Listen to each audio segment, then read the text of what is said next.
लाल रंग इसका अपार, तीखा कम है फिर भी स्वाद, बेमिसाल बेमिसाल MDH Kashmiri, MDH Kashmiri. MDH।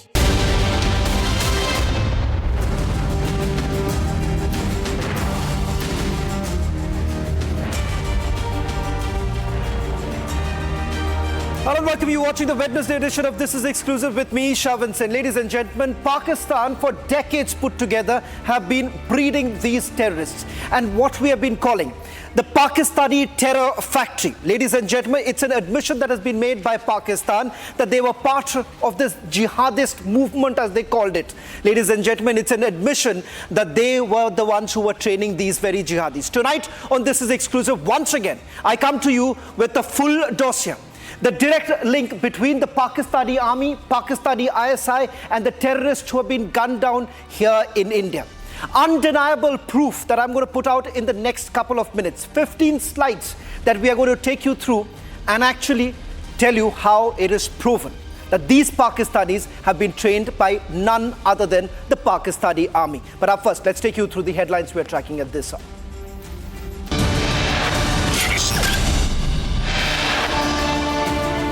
Republic accesses what no other channel has.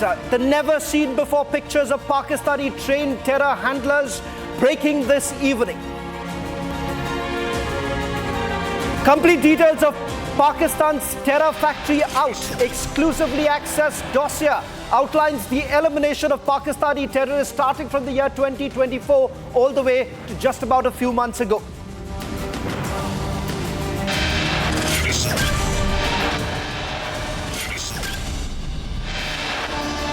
Big admission by Pakistan. Pakistan's foreign minister Ishaq Dar says Islamabad pushed to water down the language in the US proposed statement which originally named and shamed the resistance front. Find you through these machines I'll carry.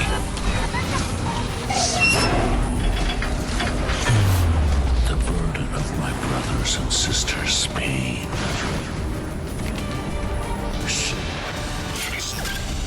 Forces put out the video of domination at every front, showcases military preparedness.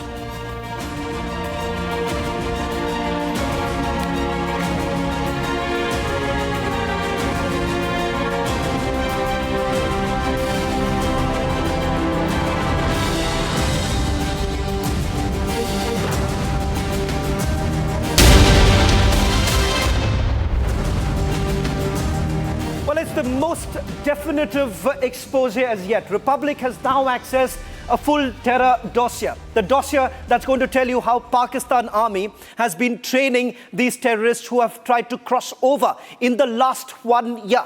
It's the most exhaustive list that we are now going to put out in a short while from now, ladies and gentlemen. And Pakistan must watch. Those who have been asking, where is the evidence? Give us the evidence and we want to carry out what they believe a neutral probe.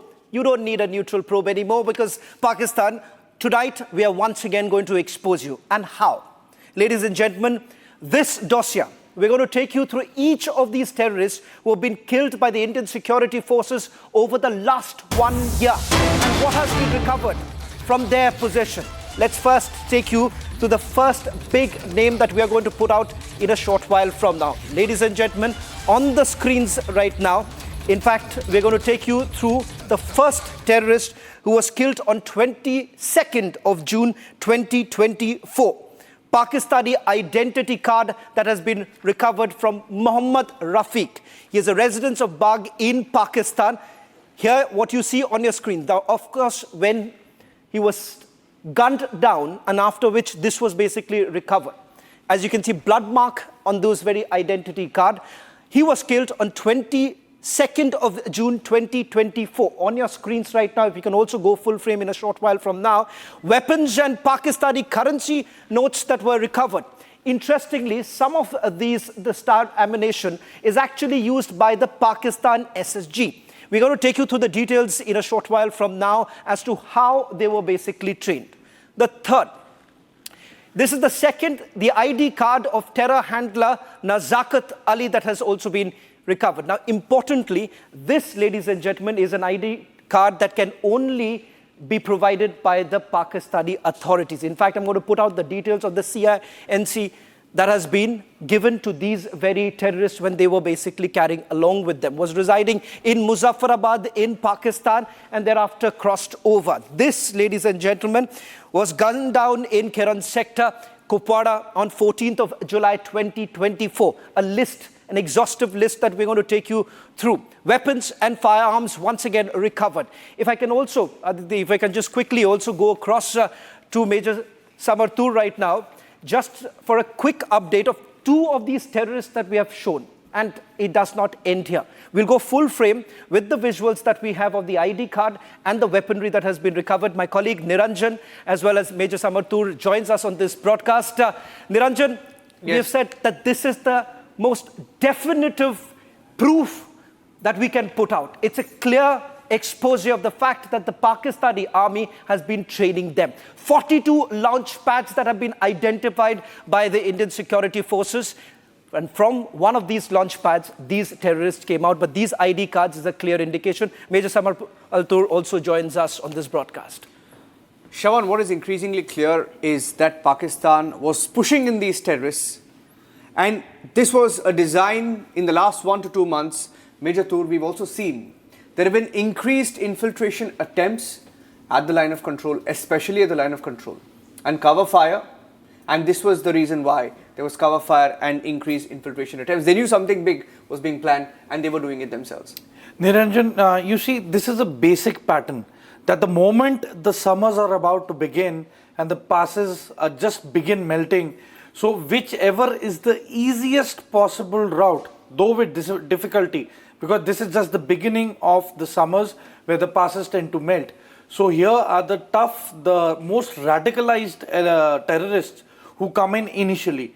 And once they move in, they have their underground workers, overground workers. There is definitely, sleeper cells active, because you just can't walk into a country and you just decide, okay, I'm just going to walk in. You need some mode of transport, some mode of communication. Otherwise, how do you coordinate things? So it is evident that for communication, they have the, ultra sets and the Chinese apps that they've been using. As far as the weapon systems that they've been using, for example, the M4 and the M16s, well, there's a, very famous gun bazaar in Peshawar. So you give them a M4, they're going to make a replica out of it within a week. And you can buy it and you can just proceed with whatever you want to do. So, and these are illegal weapons with no serial numbers or no audit or no authentication, nothing. And earlier everyone had a misconception that these were the weapons which were the ones which were recovered from the Bagram base, which Taliban had taken. So let me tell the audience that that was not the case. This is basically the Peshawar gun bazaar where, this mass orders were given by the terrorist tanzeems. And that is how these terrorists move in. Then after the move in, they come in with light luggage because they are infiltrating. So, the weapon sachets are basically locations which they communicate with each other with latitude and longitude. They already tell them that it's kept here. So the thing is that when these terrorists tend to come and infiltrate from Pakistan, so they just bring in the ammunition part. They don't even bring in the weapon. So it is easier for them while en route, in case they are under scrutiny or under suspicion, they can simply do away with the ammunition and keep walking ahead. And as far as the I cards are concerned, see, there is no other means of confirming each other's identity as terrorists until unless you show that certain I card. And this is an I card which is, kept in the most difficult places. For example, they are wearing these ammunition pouches. It's not going to be in a very prominent place. They're secret pockets that they make. And in the end, when they're about to die, they're fidains. They tend to mainly booby trap their I cards along with the grenades so that there's no evidence left. Got it. Handing it back to you, Shravan. I think it all adds up when you look at the increased infiltration, and it's all falling into a pattern now. Well, in fact, Niranjan, it does not just end here, ladies and gentlemen. We're going to take you through more links that are emerging. This is just the tip of the iceberg. Because what we're going to put out is not just the ID cards anymore. It's about a picture of the Pakistan SSG officer, Umar Farooq Sultan. and Hizbul Mujahideen terrorist Numan Ziaullah. But before that, take a look at one more ID card of a terrorist, Ghulam Sabir. Same, once again, the same ID card was recovered from Ghulam Sabir when he was gunned down. Let's just move on to the others. Eliminated in Kiran sector in Kupwara on 18th of July 2024. Then you have AK-47 and Steyr Augustine rifles seized. Now, if you are wondering what's so important about these very rifles, now these are rifles which are basically used by the Pakistan Army. Now, interestingly, this terrorist that you see, Noman Ziaullah was also gunned down. Now, along with this, Noman was pictured with a JKLF leader, a Hizbul Mujahideen leader, and the Jaish-e-Mohammed. Now, important to point out here, he was killed in Machil sector on 27th of July 2024. And here comes the clincher. Now, he is actually seen with a SSG officer, Pakistani officer who goes by the name of Numan Ziaullah. And let's move on to the other ID card of Zahir Abbasi, a resident of Pakistan-occupied Kashmir. He too was gunned down. Once again, a similar sort of national identity card linked to Pakistan was recovered from his position. Neutralized in Kandahar on 28th of August 2024. Ladies and gentlemen, there's mounting evidence to the effect that all of them were basically trained from by the Pakistani army. And in fact, some of the training that has actually taken place is closer to these very launch pads from where the infiltration has actually taken place. Now, let's take you through the other. Muhammad Mahbub Khan Abbasi, he was on death row in Rawalpindi jail. He was actually languishing in a Rawalpindi jail where he was thereafter taken by the Pakistani ISI.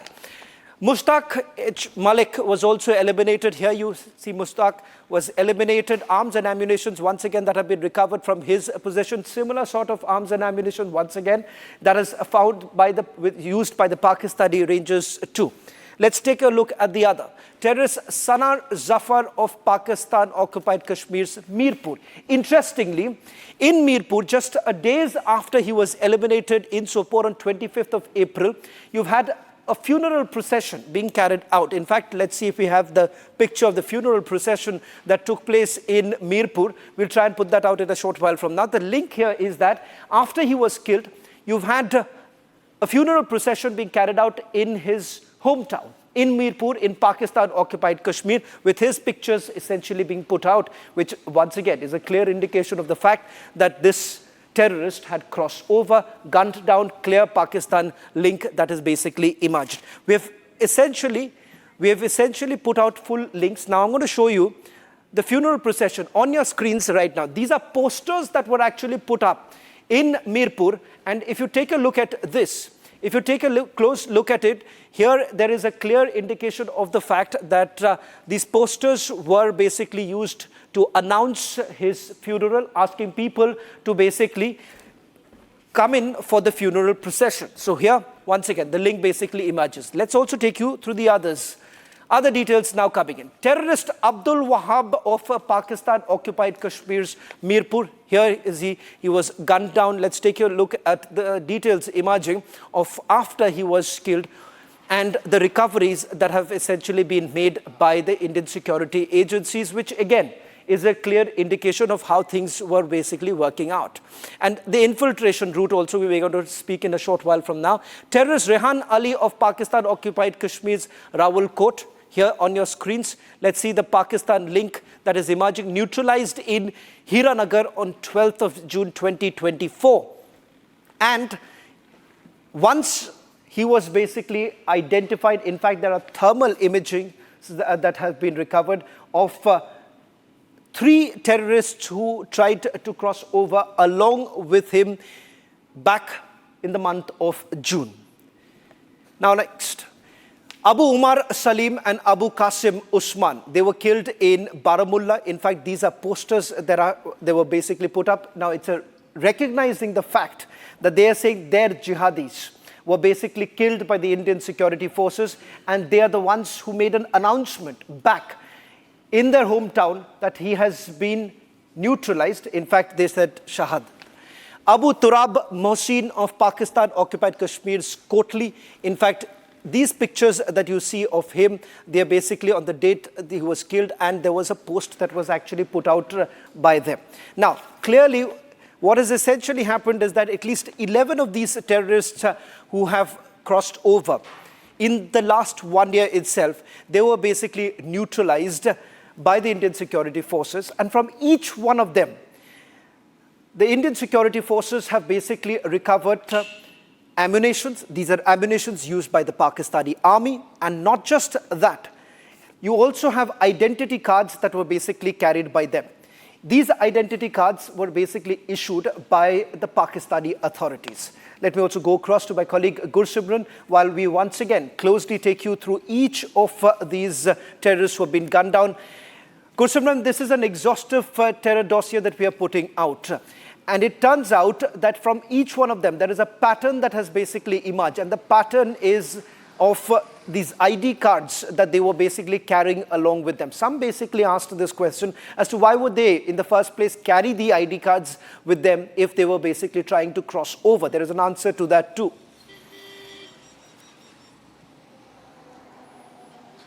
See, Niranjan, what the trend that has been witnessed, Shravan, in last 1 year that we have seen in 2024, that mostly terrorists that have attempted infiltration or have been successful, that have been neutralized by the security forces are the Pakistani terrorists, and they have been trained by the Pakistani special forces or the Pakistani army. This has been proven time and again from the videos that have been surfaced from their phone stamp data or from the associates that were handlers that were operating from across the border, even through the communication that they had using the Thoraya, using the ultrasound or the communication devices that they have brought with them from across the border. Be it if we speak of the operations that have taken place along the line of control, because the total number of terrorists that have been killed on the line of control and the international border, that is 20. 16 in the Kashmir Valley and 4 in the Jammu region. When it comes to the hinterland, the numbers are 50-50. That is 23 terrorists that have been killed in the hinterland, 11 in the Jammu and 12 in the Kashmir Valley. Now coming to the modus operandi, that what Pakistan is doing, that the Pakistan is training all of them,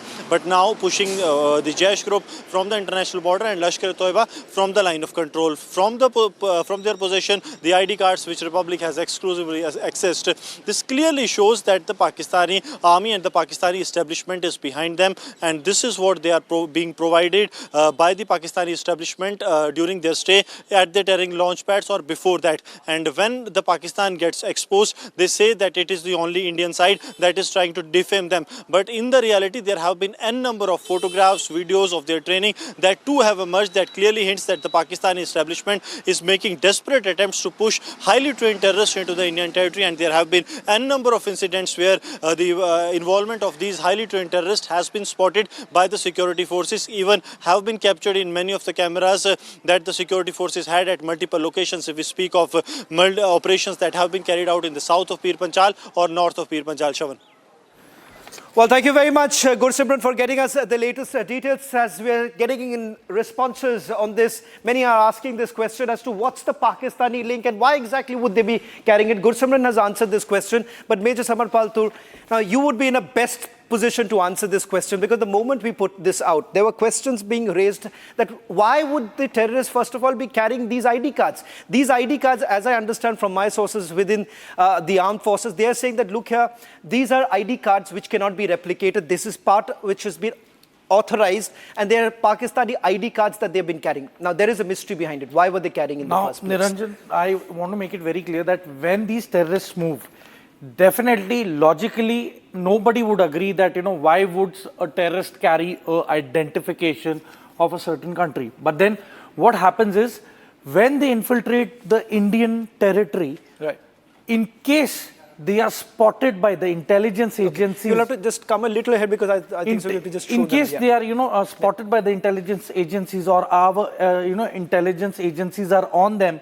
So in a hurry, they tend to, change their appearances. Right. They tend to shave off their hair, they tend to, change the style of the beard, or, they become totally different in look. So when they go to meet their, handlers, or, the area commanders in India. Right. So that is the time when the last resort is this document.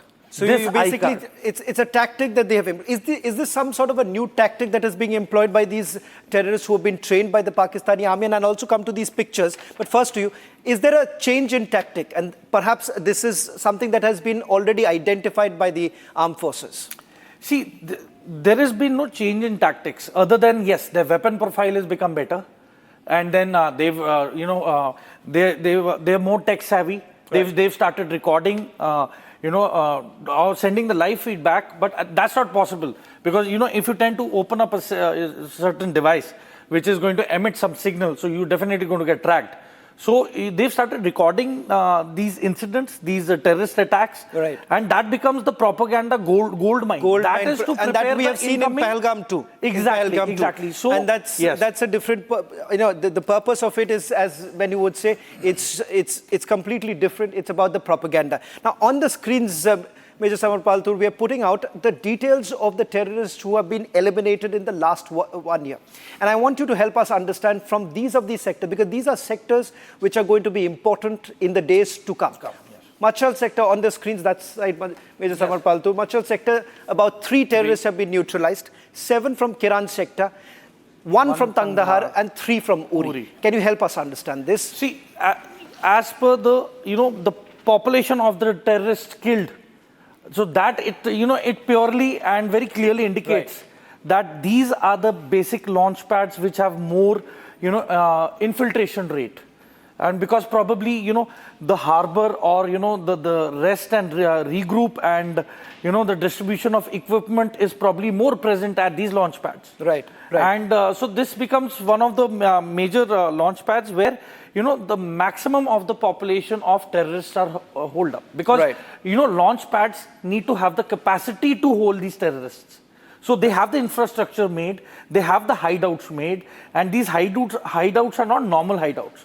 These are hideouts which are made at the most inaccessible, steep climbs in the mountains, where one would probably not even imagine where they would be, or in the dead ground. Right. Like, so for example, if you're standing here, and after 10 meters, there's a steep slope downwards. Right. So you never know that there is a way down to go and take shelter I have there. 2 quick things to ask. Yes. Aditi, just 2 quick things. One, I just want to ask you, from the pictures that we have put out, the weaponry. And I believe, in my understanding, that these are clinching evidence because this is used by the Pakistan SSG. Major Samar Paltur, I just want you to quickly weigh in. One, in terms of the weaponry that has been recovered. And why does this mean that the Pakistanis have been clearly, because the Augustine is a clear indication of the fact that the Pakistani SSG was involved. Yes, that is one of the facts. But you see, with the Peshawar Bazaar, the gun bazaar in Peshawar, it's a world-renowned market which deals in handmade small arms. And it is a market which also manufactures by hand ammunition which has armor-piercing capability, as well as they've been getting the same ammunition from China, and they've been getting the Chinese grenades. Okay. Now the thing is that the Pakistan ordnance factories probably do not make that number of grenades that China already has readily available for them. Right. Okay. And Major Samar Paltur, there's some breaking news now coming in. I just want to tell you that over the last few days, we have got across several such videos really coming in from Pakistan. First was the air exercise. Now I'm told that we have just accessed another video. This is about a military exercise that Pakistan is trying to carry out.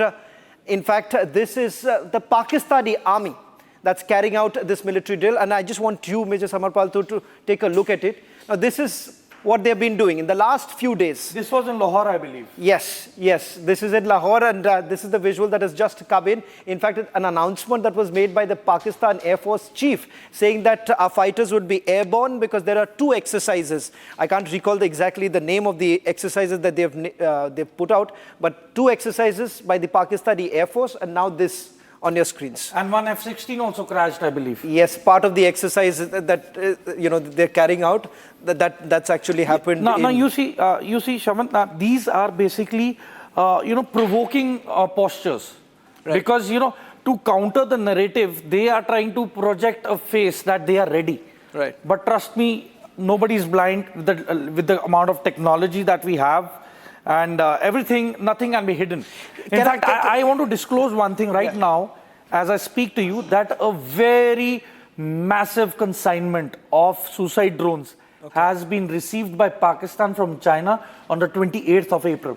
Okay, Major Samar Paltur, that's a very important news coming in because I just want to, I'm running short of time, but the question here is that many are also asking that will Pakistan do what they've done in the past, try and provoke us, basically send in their tanks first? They would rather want a full-fledged war coming up. You hit the nail on the head, and as per the art of war, never give the enemy something which they want the most, and presently probably they are wanting war more than anyone else, and we should not give it to them, but we will give it to them at the time of our choosing and the place that we have selected. Well, thank you very much, Major Samar Paltur, for joining us on this broadcast. That's all that we could pack in this edition of This Is Exclusive, getting you once again undeniable proof of how Pakistan is involved. And this, ladies and gentlemen, I'm sure the Pakistanis are watching.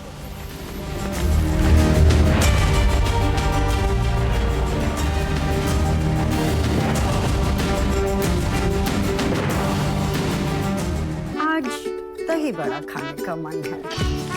वाह क्या स्वाद! असली स्वाद तो MDH दही वड़ा रायता मसाले से ही आता है। MDH